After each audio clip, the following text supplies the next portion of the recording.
अच्छा, भुट्टो साहब के साथ 3-4 कैरेक्टर उसके साथ साथ घूमते हैं।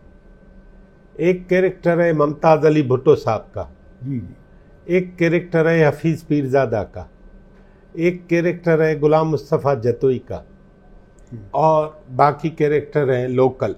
हाँ। ठीक है, मुमताज़ भुट्टो साहब के बारे में आपका क्या ख्याल है? किस तरह आपने देखा उनको? मुमताज़ अली भुट्टो एक पढ़ा लिखा आदमी है, ज़हनी तौर पर वो एक फ्यूडल तो है, लेकिन जहालत वाला फ्यूडल नहीं है, जाहिल वडेरा नहीं है। नहीं। उसने जो कुछ अपने ज़माने में किया है तो वो उसको अप्रिशिएट किया सबने। डिक्टेटर तो नहीं था, लेकिन ये आदमी एडमिनिस्ट्रेटर था। मुझे याद है कि जब चीफ मिनिस्टर सिंध का था तो ये इलेक्ट हुआ था शहदाद कोट से, कंबर शहदाद कोट वारा। हाँ, तो उसमें शहदाद कोट से कौन सा है जहाँ बिरवेणु का है, शहदाद कोट से रास्ता जाता है कुबो सईद खान। कुबो सईद खान के लिए ये रोड बनाना चाहता है टू स्टार्ट विथ। तो इन्होंने इंजीनियर जो है उसको बुलाया, उनको कहा कि मैं ये बनाना चाहता हूँ, आप मुझे बताएं कि कितने वक्त में कितने पैसों में आप बनाएंगे, सो दैट, क्योंकि वो मवासलात का वजीर था पहले। हाँ, तो उन्होंने जो कहा तो इन्होंने लिख के दे दिया।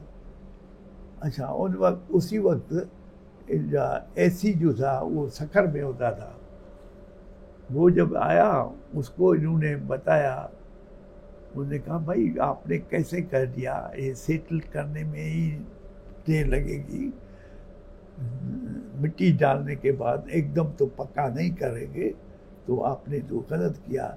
लेकिन वो उन्होंने कहा बाबा अगर नहीं कर सकोगे तो बताओ पैरवी, और जो कर सकोगे उसके बाद अगर आपने नहीं किया तो फिर अपनी खैर मनाना। तो ये जो उनको पहले ही डरा दिया था, ये जो उसने बताया, तो उसने कहा कि पागल लोग तुम हो, तुम तो उसने तुमसे कहा तुम्हें अक्ल की बात करनी चाहिए थी। वो फिर मेरे पास आया, ऐसी हमारा दोस्त था, उसने कहा सही एक बहुत बड़ा काम है आप करके दें।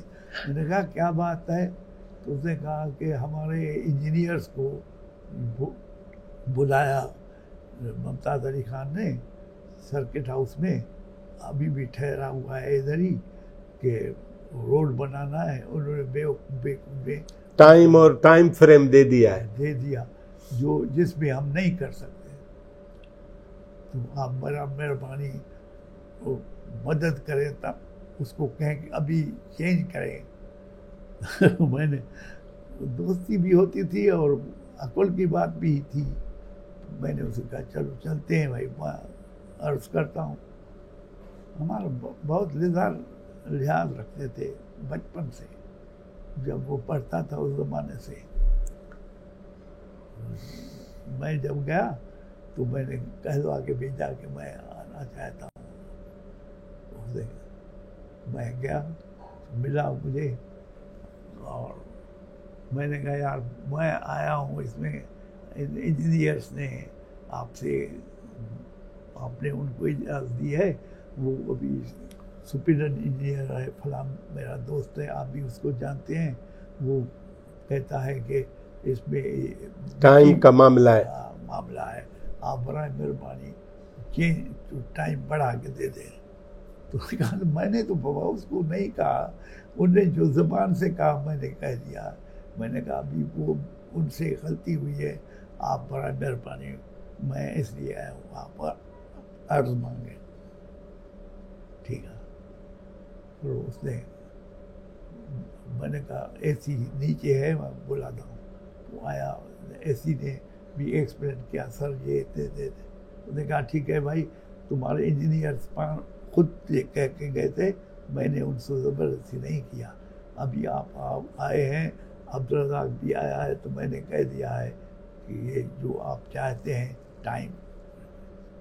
मतलब ये था कि इस तरह के मामलात में भुट्टो साहब लाड़काने से नई दिल्ली वाला रास्ता जो है उसको मेटल कराना चाहता था, जैसे मोहनजोदड़ो कराया, जैसे मोहनजोदड़ो का। तो उसमें उनसे कहा था कि आप जाओ लाड़काना में, तो फला फला आदमी से मिले। इंजीनियर्स को कहा, या चीफ इंजीनियर भी था, तो कि वो आपको बताएंगे। मैंने कहा ठीक है। वो आए, अलमुर्तज़ा में बैठे थे, तो उन्होंने कहा सर भुट्टो साहब को लाड़काना से नवदेरो के लिए रोड चाहिए। दरअसल ये हम चाहते हैं कि ये राइस कैनाल का जो एक तरफ का बैंक है, टाप है, जो हाँ टाप है, उसको हम मेटल करें तो हो जाएगा। हमने कहा मामा ये आपको, हमें तो भुट्टो साहब ने कहा कि वो रोड के लिए आ रहे हो। उन्होंने कहा नहीं, इधर तो इतने लो लाएंगे, इधर इतनी बराजेस बनेगी, ब्रिजेस बनेंगी, और खुला। तो हमने कहा बाबा हम यहाँ ये नहीं कह सकते, आपको गलत फहमी हो रही है कि ऐसे भुट्टो साहब को तो अभी भी रास्ता है, तो उस तक पहुँचने में कोई देर नहीं लगती है। तो भुट्टो साहब को हमने कहा ये कह रहे वो एकदम आ गया, उस सबको बिठाया। उन्होंने कहा उनकी बात सुनी है। उन्होंने कहा सर ये नहीं बन सकता है। क्यों नहीं बन सकता? ब्रिजेस नहीं बन सकती। उन्होंने कहा बन सकती है, लेकिन उनके ऊपर खर्चा आएगा, ये करेगा। तो खर्चे की बात किसने कहा है? आपको देना है क्या? खर्चा तो गवर्नमेंट दे रही है ना। आप स्कीम बनाएं, जितनी भी ब्रिजेस हैं हम बना देंगे, आपको पैसे चाहिए पैसे दे देते। उन्होंने कहा ठीक है। फिर जो बैठ गए तो उसमें उसके बाद वो बन गया। बहरहाल एक बात तो बताएं, मुमताज भुट्टो और अब्दुल वहीद खटबर की क्यों नहीं बनती थी? मुमताज अली अपनी तबीयत का आदमी था, वो अपनी तबीयत के थे। Abdul Waheed at a time आदमी, वो भी समझदार था, लेकिन कभी बात करने में एहतियात नहीं होता था, कुछ भी कर सकता था, ऐसे बाकी व्यू पॉइंट सबका दूसरा है, इसलिए ये दोनों यही। मुमताज भुट्टो और कलोड़ोज का जो किलिंग्स हुई हैं नसीराबाद की तरफ, किसका? मुमताज भुट्टो के दौर में जो नसीराबाद और उधर कलोड़ोज की किलिंग्स थी, वो तो बाबा ये कलोड़ोज की ना, तो उसमें तो वो कलोड़ो खुद जो है, इधर भी उसकी है तस्वीर 62 में होता था पार्टी में भी, वो उसने अपने घर के लोगों को कत्ल किया था ना, तभी तो उसका बाप भी जिंदा था जिसने फरियाद दाखिल की थी। तो उसमें किसी का वास्ता ही नहीं था, वो तो आपस को मामला था उनका, अपने घर के लोगों को मारा था उसने। फकीर मोहम्मद कलोड़ो की बात कर। हाँ, तो उन्होंने मुमताज साहब और इनके दरमियान कुछ नहीं था। मुमताज साहब से तो पहले भी उसकी वास्ता नहीं था। फ्रेंडशिप अगर उसकी होती है तो वो दूसरे लोगों के साथ जो आखिर में उसके साथ रहे, पार्टी छोड़ने के बाद भी उसके साथ रहे, 2-3 लाड़काना के शेख के साथ क्या हुआ है? शेखों के साथ तो भुट्टो साहब बड़े अच्छी तरह चला था, शेख भी उनके साथ गए, लेकिन उसके बाद आपस में उनकी हो गया ना। अभी भी शेख एक बिरादरी नहीं है, अभी भी कुछ शेख एक व्यू पॉइंट में है, एक दूसरे में है। नहीं, लेकिन जो शेख कहते हैं कि उस जमाने के जो एसपी थे मोहम्मद पिंजल, हाँ खैर वो बदज़बान आदमी था, कोई भी वो बदज़बान आदमी था, अगर उसने कुछ बकवास की तो अनपढ़ आदमी था, उसके लिए तो कोई किसी को नहीं एतराज़। बाकी उसके एक आदमी की वजह से तो आप नहीं छोड़ सकते ना पार्टी को। लेकिन भुट्टो उस साहब के ज़माने में भी शेखों में एक होता था, शेखों का चना अच्छा, खैर वो आदमी होशियार था उस ज़माने में भी, और मेजॉरिटी भुट्टो साहब के साथ थी। अभी भी मेजॉरिटी पीपल्स पार्टी की है, और पीपल्स पार्टी का जो चेयरमैन था, अभी एक्टिंग चेयरमैन था खैर मोहम्मद शेख, खैर मोहम्मद शेख, वो अच्छा आदमी है।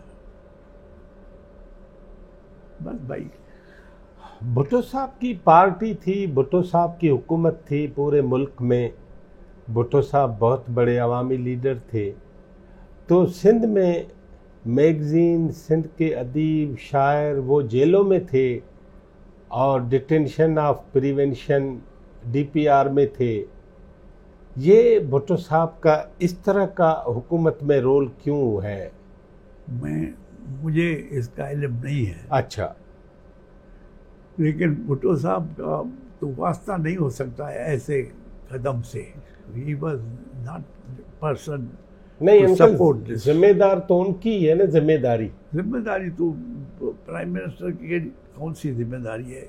एक अगर उनकी पार्टी, आप कहते हैं, आप ये कहते हैं, मैं तो कहता हूँ कि उस ज़माने में सब जो अदीब थे उनकी बड़ी इज्जत होती थी। ये उर्दू स्पीकिंग वाले भी, हाँ ठीक। बाकी कौन से थे जो जेल में गए थे मुझे नहीं मालूम। अगर आपको मालूम है तो पूछोगे तो मैं बताऊंगा। नहीं, उसमें जो सिंधी के सबसे ज़्यादा पढ़ने वाले चलने वाले रिसाले थे ना, हाँ, जो सरकारी नहीं थे, मसलन तारिक अशरफ का मैगज़ीन था वो बंद, कुछ टाइम नई ज़िंदगी बंद, हालांकि नई ज़िंदगी सरकारी था, अयूब खान ने तो उसको भी बंद किया था। लेकिन भुट्टो साहब की उस वक्त में ये इसके लिए मुझे मालूम आपको नहीं, मालूम नहीं, ये आपको उस व्यू पॉइंट के लोगों को मालूम है। हाँ अच्छा, एक और बात बताएं कि भुट्टो साहब की जो अक्सरियत है, जो भुट्टो साहब ने इतनी बड़ी हैरत अंगेज पार्टी बनाई है, प्रो पीपल, प्रो पाकिस्तान, उस pro people, pro Pakistan, Pakistan Peoples Party का जो 1967 में 55 बरस पहले व्यू था, आज भी वही है। तो बड़ा फर्क आ गया है, क्योंकि भुट्टो साहब की विजन और उसके ज़िंदगी में उसके साथ लोगों की मोहब्बत, वो जज्बा था जो कि नहीं था उसके जाने के बाद। तो इस फर्क का जिम्मेदार कौन है? फर्क का जिम्मेदार तो हालात हैं।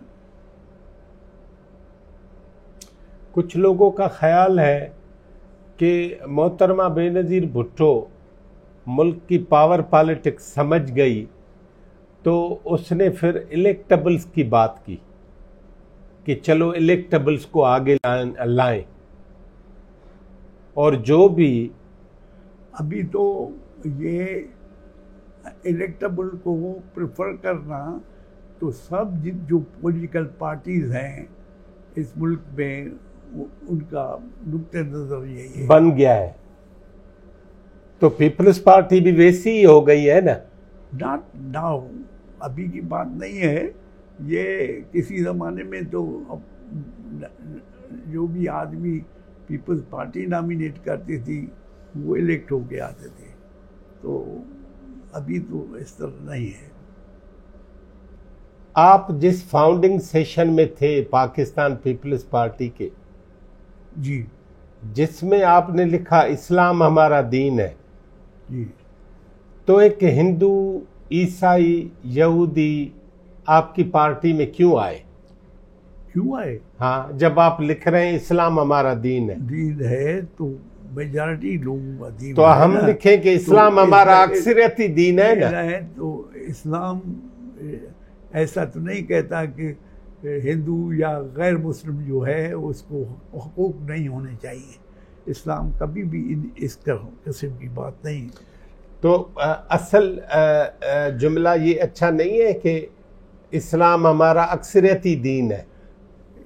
दीन है वो, उसमें कि इतनी जज्बात होने की ज़रूरत नहीं है कि अभी भी पीपल्स पार्टी में हैं। आपको तो हैरत लगेगी कि खाकसार तहरीक थी ना, उसमें भी हिंदू होते थे, अतः वो तो बिल्कुल out and out religious party थी।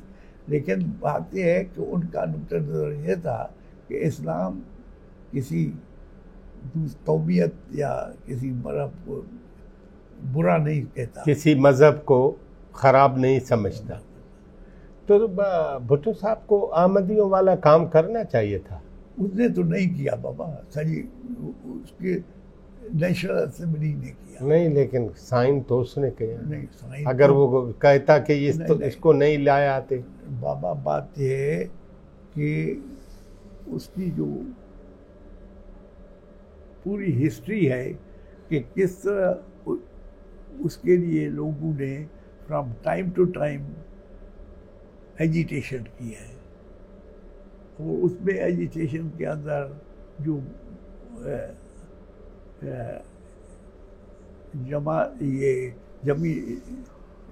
इस्लामी जमात इस्लामी है वो इसमें सबसे 1953 में जो लाहौर में किलिंग्स हुई, जिसमें मौदूदी साहब को फांसी की सजा मिली थी। तो यही है। सुमरो साहब, हम फिर अगली निशस्त के लिए आपसे इजाज़त चाहेंगे। आपकी बहुत बड़ी मेहरबानी, और हम चाहेंगे कि इसको प्रॉपर तरीके से पेश करें और किसी की दिल आज़ारी भी ना हो और कोई बात नीचे ऊपर भी ना हो। और हम ये भी चाहते हैं कि पाकिस्तान में जो लिविंग हिस्ट्री है वो अपनी बातें रिकॉर्ड भी कराए। तो आज के लिए मैं इजाज़त चाहूँगा और अगली निशस्त में फिर हम बैठेंगे। आपकी बड़ी मेहरबानी। नहीं, आपकी मेहरबानी, आप आए, और ये मेरा फ़र्ज़ बनता है कि एक पढ़े लिखे माशरे के आदमी होने के नाते अगर मुझसे कुछ बातें पूछी जाती हैं तो उसमें कोई इतराज़ की बात नहीं है, खुश होना चाहिए, क्योंकि हकीकत जो भी है वो आदमी जज करेंगे। आप जो पूछ रहे हैं वो भी किसी मकसद ये नहीं है तो कि किसकी दिल आज़ारी हो। नहीं, बिल्कुल। अल्लाह ताला आपको खुश रखे। बड़ी मेहरबानी, बड़ी मेहरबानी। ये थे हमारी दूसरी निशस्त में। आज हम जनाब अपने अंकल एडवोकेट अब्दुल रज़ाक सुमरू साहब से बातें कर रहे थे, और हम अगली निशस्त में आज का जो सिंध है, आज का जो पाकिस्तान है, और ख़ुद पाकिस्तान में जो मुरवजा कानून है, उन कानून और उसकी सियासत, और ये जो पाकिस्तान एक बहुत ही हैरान कुन एक विरल पूल में दाखिल हो गया है, उसका क्या करें, अंकल के पास उसके क्या रास्ते हैं। हमारा अगली निशस्त का इंतज़ार कीजिएगा। लीडर टीवी देखने की बड़ी मेहरबानी।